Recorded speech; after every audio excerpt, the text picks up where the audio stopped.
for a while. After the brain have signaled that it's not getting oxygen, after the brain is suffering from lack of air, lack of oxygen, the brain will signal, give a signal, an electric signal that will wake the person. Do you understand?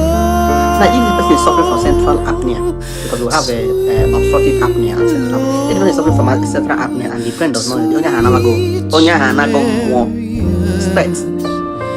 Do you understand? So when the brain now go there, you see the person now the person now breathe, start air oxygen start breathing again. After some time again, the person the oxygen will come out from again. Bam. The major challenge here is the tongue. Look at it. Look at it. The major challenge is the tongue. The tongue is blocking the airways. Now use your brain. What are you going to do so that the tongue will not be blocked?